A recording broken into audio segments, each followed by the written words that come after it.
கிறிஸ்துவுக்குள் பிரியமானவர்களே, நாம் இன்று பார்க்கக்கூடிய தலைப்பு கள்ள போதர்களை பற்றிய ஒரு எச்சரிப்பு. இயேசு கிறிஸ்து சீஷர்களை நோக்கி, நீங்கள் சர்ப்பங்களைப் போல வினா உள்ளவர்களாகவும் புறாக்களைப் போல கபடற்றவர்களாகவும் இருங்கள்.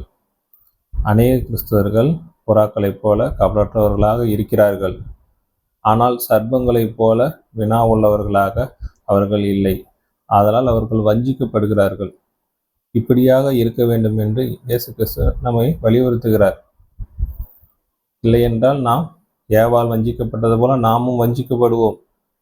இதை குறித்து பேதுரு தன்னுடைய நிருபத்தில் ஒரு அதிகாரம் முழுவதும் எழுதியிருக்கிறார். அதை 8 பிரிவுகளாக பிரித்து நாம் பார்ப்போம். முதலாவது, கள்ளப்போதகர்கள் எழும்புவார்கள். 2 பேதுரு 2:1. கள்ள தீர்க்கதரிசிகளும் ஜனங்களுக்குள்ளே இருந்தார்கள், அப்படியே உங்களுக்குள்ளும் கள்ள போதகர்கள் இருப்பார்கள். அவர்கள் கேட்டுக்கேதுவான வேத பொருட்களை தந்திரமாய் நுழைய பண்ணி தங்கள் கிரயத்துக்கு கொண்ட ஆண்டவரை மறுதலித்து தங்களுக்கு தீவிரமான அழிவை வருவித்து கொள்வார்கள்.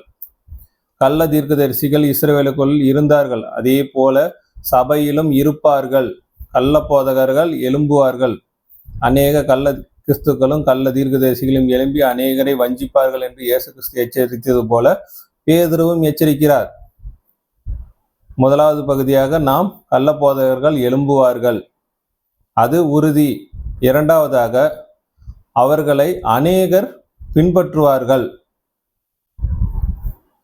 அவர்களுடைய கெட்ட நடக்கைகளை அநேகர் பின்பற்றுவார்கள். அவர்கள் நிமித்தம் சத்திய மார்க்கம் தூசிக்கப்படும். பொருளாசையுடையவர்களாய் தந்திரமான வார்த்தைகளால் உங்களை தங்களுக்கு ஆதாயமாக வசப்படுத்தி கொள்வார்கள். அவர்களுடைய கெட்ட நடக்கை, சத்தியத்துக்கு விரோதமான அவர்களுடைய கெட்ட நடக்கை அநேகர் பின்பற்றுவார்கள். அவர்கள் தங்களுக்கு ஆதாயப்படுத்தி கொள்ளும்படி தந்திரமான வார்த்தைகளால அவர்களை தங்களுக்கு வசப்படுத்தி கொள்வார்கள். அவர்கள் பொருளாசை நிறைந்தவர்கள். அநேகர் அவரை வஞ்சித்து தங்களுக்கு ஆதாயப்படுத்தி கொள்வார்கள். எங்களுக்கு நீங்கள் காணிக்கை கொடுத்தால்தான் நீங்கள் ஆசீர்வதிக்கப்படுவீர்கள் என்று அவர்களை வஞ்சித்து அவர்களை ஆதாயமாக கொள்வார்கள். பவுல் சொல்லுகிறார், நான் உங்களுடையதை அல்ல உங்களையே நாடுகிறேன்.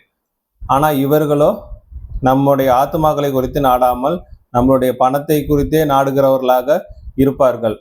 மூன்றாவது தலைப்பு, அவபக்தி உள்ளவர்களுக்கு நியாய தீர்ப்பும் தேவனுக்கு கீழ்ப்படுகிறவர்களுக்கு ரட்சிப்பும்.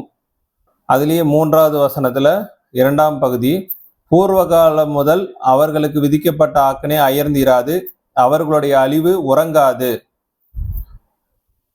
பாவம் செய்த தூதர்களை தேவன் தப்ப விடாமல் அந்தகார சங்கிலினாலே கட்டி நரகத்திலே தள்ளி நியாய தீர்ப்புக்கு வைக்கப்பட்டவர்களாக ஒப்பு கொடுத்து, இவர்களுடைய ஆக்கனே அயர்ந்திராது, அழிவு உறங்காது. தேவன் அவபக்தி உள்ளவர்களை கண்டிப்பாக நியாயந்தீர்ப்பார். தேவனுடைய வசனத்துக்கு கீழ்ப்படியாதவர்கள், தேவனுக்கு விரோதமாக செயல்படுபவர்கள் நியாய தீர்ப்புக்கு உட்படுவார்கள். பூர்வ காலத்தை தப்பவிடாமல் நீதியை பிரசங்கித்தவனாகிய நோவாம் முதலான 8 பேரை காப்பாற்றி அவபக்தி உள்ளவர்கள் நிறைந்த உலகத்தின் மேல் ஜலப்பிரளயத்தை வரைப்பண்ணி, பூர்வ உலகத்தை தப்பவிடாமல், இங்கே அவபக்தியாய் இருந்த உலகத்தையே அவர் நியாயம் தீர்த்தார் ஜலப்பிரளயத்தினாலே. அங்கே தேவனுடைய சத்தத்துக்கு கீழ்ப்படிந்த 8 பேர் மாத்திரம் ரட்சித்திருக்கிறார். அதே போல சோதோம் கொமராவும் அவர் நியாய தீர்ப்புக்கு உட்படுத்தினார். லோத்துடைய குடும்பம் மாத்திரம் அங்கே ரட்சித்திருக்கிறார். அவர்கள் தேவனுடைய சத்தத்திற்கு கீழ்ப்படிந்தார். 9வது வசனம், கர்த்தர் தேவபக்தி உள்ளவர்களை சோதனையின்றி ரட்சிக்கவும் அக்கிரமக்காரரை ஆக்கணைக்குள்ளானவர்களாக நியாய தீர்ப்பு நாளுக்கு வைக்கவும் அறிந்திருக்கிறார். தேவனுடைய சத்தத்துக்கு செவி கொடுத்து அவருக்கு கீழ்ப்படிந்து வாழும் பொழுது அவர் அவர்களை ரட்சிக்கிறார். அவருடைய சத்தத்துக்கு கீழ்ப்படியாமல் அவபக்தியா உள்ளவர்களை, அக்கிரமக்காரரை அவர் ஆக்கணைக்குள்ளாக தீர்ப்பார். இவர்கள் ஆக்கினை அயர்ந்திராது, அவர்களுடைய அழிவு உறங்காது என்று சொல்லுகிறார். விசேஷமாக அசுத்த இச்சைகளுடைய மாம்சத்துக்கு ஏற்றபடி நடந்து கர்த்தத்துவத்தை அசட்டை பண்ணுகிறவர்கள் அப்படி செய்வார்கள். இவர்கள் துணிகரக்காரர்கள், அகங்காரிகள், மகத்துவங்களை தூசிக்க அஞ்சாதவர்கள். இவர்களெல்லாம் அவபக்தி உள்ளவர்கள். இவர்களுக்கு நியாய தீர்ப்பு உறுதி. தேவனுக்கு கீழ்ப்படிந்தவர்களுக்கு ரட்சிப்பு உறுதி. அது 8 பேரோ ஒருத்தரோ இல்லை குறைந்த மதிப்புள்ள எண்ணிக்கையாக இருக்கலாம். ஆனால் தேவனுடைய சத்தத்துக்கு கீழ்ப்படியவர்களுக்கு ரட்சிப்பு உறுதி. அதே போல அவருடைய சத்தத்துக்கு கீழ்ப்படியாதவர்களுக்கு நியாய தீர்ப்பு உறுதி. அதற்கு உதாரணமாக தேவ தூதர்களை நமக்கு சிஷ்டாந்தங்களாக வைத்திருக்கிறார். அதே போல சோதோம் கொமாரா, அதே போல ஜலப்பிரளயத்தினால் அழைக்கப்பட்ட இந்த உலகம், இதெல்லாம் நமக்கு சிஷ்டாந்தங்களாக எழுதப்பட்டிருக்கிறது.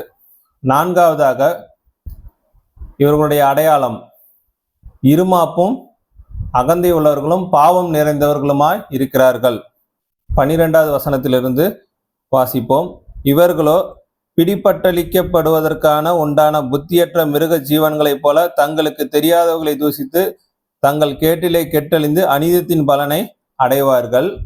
இவர்கள் ஒரு நாள் வாழ்வை இன்பம் என்றெண்ணி கரைகளும் லட்சைகளுமாயிருந்து உங்களோட விருந்துண்கையில் தங்கள் வஞ்சனைகளில் உல்லாசமாய் வாழ்கிறார்கள். விபச்சார மயக்கத்தால் நிறைந்தவர்களும் பாவத்தை விட்டா ஓயாதவைகளுமாய் இருக்கிற கண்களை உடையவர்கள் உறுதியில்லாத ஆத்துமாக்களை தந்திரமாய் பிடித்து பொருளாசைகளில் பழகிய இருதயத்தையுடைய சாபத்தின் பிள்ளைகள். இவர்களுடைய அடையாளங்கள் ஒவ்வொன்றாய் அவர் சொல்லுகிறார். இவர்கள் இருமாப்பு நிறைந்தவர்கள், ஒரு நாள் வாழ்வை இன்பம் என்று எண்ணுகிறவர்கள்.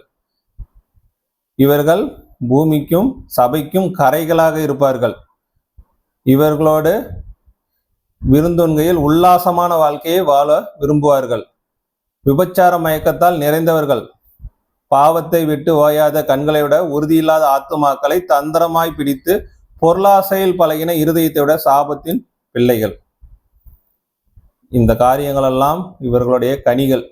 அவர்களுடைய கனிகளினாலே நீங்கள் அறிவீர்கள் என்று இயேசு கிறிஸ்து சொன்னது போல இவர்களுடைய கனிகள் இப்பொழுது அநேக போதகர்கள் என்ற பெயரில் இருக்கிறவர்கள் அநேகர் மாட்டிக்கொண்டிருக்கிறார்கள். ஆனாலும் அநேகர் திரும்பவும் அவர்களை பின்பற்றுகிறார்கள். அவர்கள் கெட்ட நடக்கைகளை அநேகர் பின்பற்றுவார்கள். அவர்களுடைய முட்செடிகளில் திராட்சை பழங்களை பறிக்கிறீர்களா? முட்பூண்டுகளில் அத்தி பழங்களை பறிக்கிறீர்களா? அவர்கள் முட்செடி முட்பூண்டுன்னு தெரிந்தும் அவர்களிடத்தில் திராட்சை பழங்களை பறிக்க முயற்சி செய்கிற புத்தியற்ற கிறிஸ்தவர்கள் இங்கே அநேகராக இருக்கிறார்கள். இவர்களுடைய அடையாளத்தை இயேசு கிறிஸ்துவும் சொல்லியிருக்கிறார், பேதுரு இங்கே சொல்லியிருக்கிறார், அநேக அப்போஸ்தலர்களும் சொல்லியிருக்கிறார்கள். இந்த அடையாளத்தை வைத்து நாம் இவர்களை கண்டறியலாம். நாம் அதற்கு முற்படுவது இல்லை. தயவு செய்து இவர்களுடைய அடையாளம் இப்படிப்பட்டவர்களாக இருந்தால் இவர்களை விட்டு விலகுங்கள். இவர்களுக்கு ஒரு உதாரணமாக 5வது பகுதியில் பீலையாமை குறித்து இவர்களை ஒப்பிட்டு சொல்லப்படுகிறது. செம்மையான வழியை விட்டு தப்பி நடந்து பேயாரின் குமாரனாகிய பீலையாம் வழியை பின்பற்றி போனவர்கள். அவன் அநீதத்தின் கூலியை விரும்பி தன்னுடைய அக்கிரமத்தின் நிமித்தம் கடிந்து கொள்ளப்பட்டான். பேசாத மிருகம் மனுஷர் பேச்சை பேசி தீர்க்கதரிசியினுடைய மதிக்கேட்டை தடுத்து. இவர்கள் எப்படிப்பட்டவர்கள்? பீலையாம் அவர் பலி செலுத்தும் பொழுது கர்த்தரோடு பேசுகிறவராக இருந்தார். ஆனால் அநீதத்தின் கூலியை விரும்பி தேவனுடைய கர்த்தத்துவத்தை அசட்டை பண்ணி அந்த பொருளாசையில் பழகினவர்களாக இருக்கிறார்கள். இவர்களுடைய முக்கிய நோக்கமே உங்களிலிருந்த பொருளை அபகரித்து கொள்வதுதான். ஒரு கொள்ளையடிக்க தான் இவர்கள் எழும்பி இருக்கிறார்கள். இவர்கள் தேவனுக்காக அல்ல, தங்கள் வயிற்றுக்கே ஊழியம் செய்கிறவர்கள். அடுத்து 6வது பகுதியாக இவர்கள் தந்திரமான வீண் வார்த்தைகளாலே அழைப்பி அநேகரை வஞ்சகமாய் பிடிக்கிறார்கள். வஞ்சகமாய் நடக்கவர்களிடத்தில் இருந்து அரிதாய் தப்பினவர்களிடத்தில் இவர்கள் அகந்தையான வீண் வார்த்தைகளாலே பேசி மாம்ச இச்சைகளினாலும் காம விகாரங்களினாலும் அவர்களை தந்திரமாய் பிடிக்கிறார்கள். தாங்களே கேட்டுக்கு அடிமைகளாயிருந்தும் அவர்களுக்கு சுயாதீனத்தை வாக்குத்தத்தம் பண்ணுகிறார்கள். எதினால் ஒருவன் ஜெயிக்கப்பட்டிருக்கிறானோ அதற்கு அவன் அடிமையாய் இருக்கிறானே. இவர்கள் வெற்று வாக்குறுதிகளை தந்து ஆண்டவர் உங்களை வாளாக்காமல் தலையாக்குவார், கீழாகாமல் மேலாக்குவார், உங்கள் துக்கம் சந்தோஷமாய் மாறும், இப்படி வெற்று வாக்குறுதிகளை தந்து அவர்களை தன்வாயப்படுத்தி கொள்ளுகிறார்கள், உங்களை ஆதாயப்படுத்தி கொள்ளுகிறார்கள். இவர்களுக்கு காரிலே வைக்கப்பட்டிருக்கிறது. இவர்களை பின்பற்றி போகிறவர்கள் அவர்களுக்கு அடிமையாக மாறுகிறார்கள். நாம் தேவனுக்கு தான் அடிமைகளாக மாற வேண்டும். இந்த மனிதர்களுக்கு அடிமைகளாக மாறக்கூடாது. அடுத்து 7வது, இவருடைய நிலைமை அதிக கேடுள்ளதாக இருக்கும்.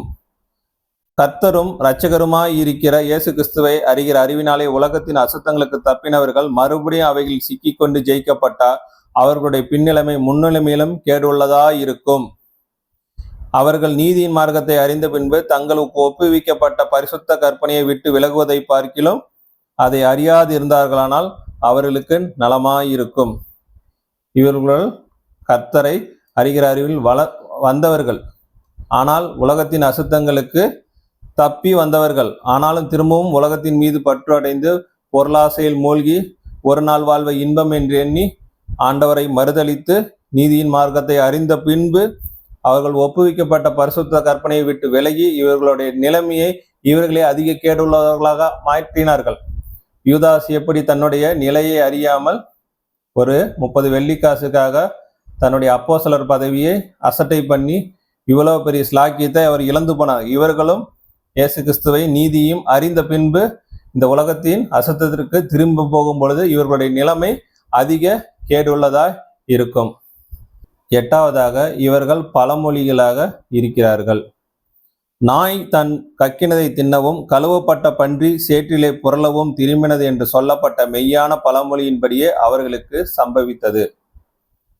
இவர்களை நாய், இந்த தமிழ் பழமொழியில நாயை குளிப்பாட்டி நடுவோட்டில் வச்சாலும் அதை எதையோ நாடி போகுது. அதே போலதான் தங்களுடைய அசுத்தங்களிலிருந்து ஆண்டவர் நீக்கி ஆண்டவர் சுத்திகரித்து இவங்களை வைத்தாலும் திரும்பவும் அதே கேட்டுக்கு தான் போகிறது. பன்றி தான் சேற்றிலே புரளவும் திரும்பினது. பன்றிக்கு ஒரு நல்ல இடத்தில் வைத்தால் அது சேறுதான் அதற்கு நல்ல இடமாக தோன்றுகிறது. அதுபோலதான் ஆண்டவர் இவர்கள் நல்ல இடத்தில் வைத்திருந்தால் இவர்கள் எங்களுக்கு சேரே போதுமானது என்று பன்றிகள் சொல்வது போல இந்த உலகத்தின் அசுத்தங்களே போதுமானது, ஒரு நாள் வாழ்வே இன்பமானது, இந்த பொருளாசை எங்களுக்கு போதும் அப்படி என்று பரிசுத்த கற்பனையை விட்டு விலகி தங்களை நாய்கள் என்றும் பன்றிகள் என்றும் அடையாளம் காட்டுகிறார்கள். கள்ள போதகர்களை பற்றி பேதுரு எச்சரிக்கவில்லையா? யோசித்து பாருங்கள். ஆமீன்.